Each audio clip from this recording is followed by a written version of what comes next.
Welcome to the jungle. This video, which will be about site searching and gems, it's more of a question I have because, well, on gems I did well, right?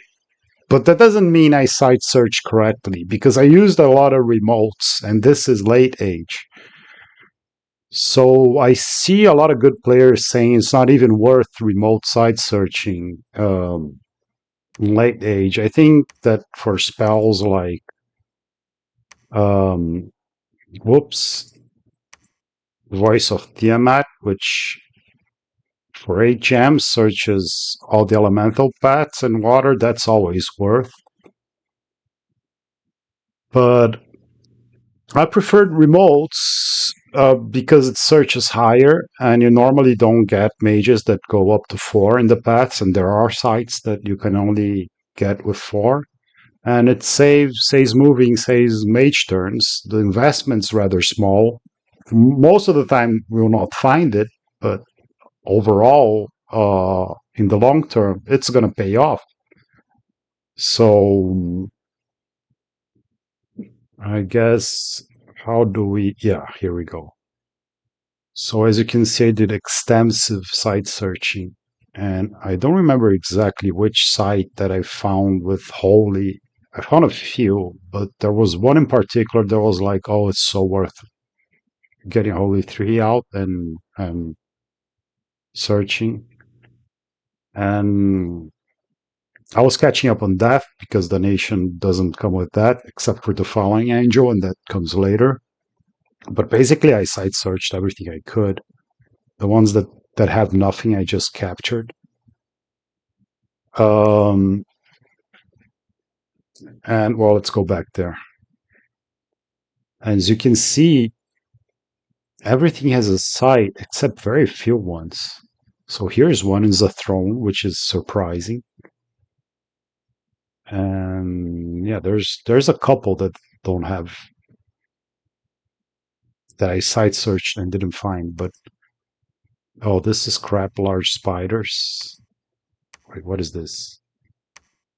Yeah, this is, for example, an excellent site. Game changing. This you find automatically. This is useless. This is pretty good. Um, this is an amazing site. It was Pangea, so I just found it now. But getting Yetis, man, I like these troops for free. And I could even, if I found it earlier, what I would have done is get the cheapest mage, water mage, to do that, which would be this guy. But I didn't have him during the game. So yeah, where were we here? Um, this is pretty bad, but I was using it. Oh, this is interesting. This guy. So you have this national spell where you can summon these amalgamations. And they're interesting. It's not a lot of them, so I didn't really use it because of mage turn efficiency. But you're supposed to only be able to cast them with the Royal Alchemist, which is a cap only mage. Royal Alchemist here, right? Pretty good mage. So, for example, my Pretender has the paths and he has the spell here, but he can't cast it, right? It's only these guys.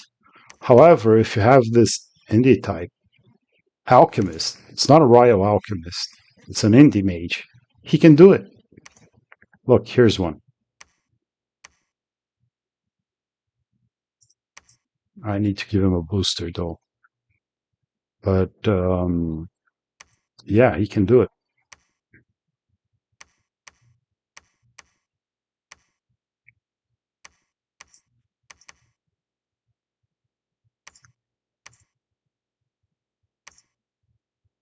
Oh, what?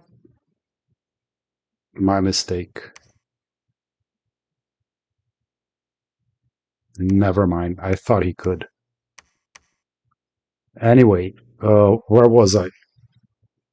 Um, yeah, the Alchemist. This is the throne, so of course it's a good site.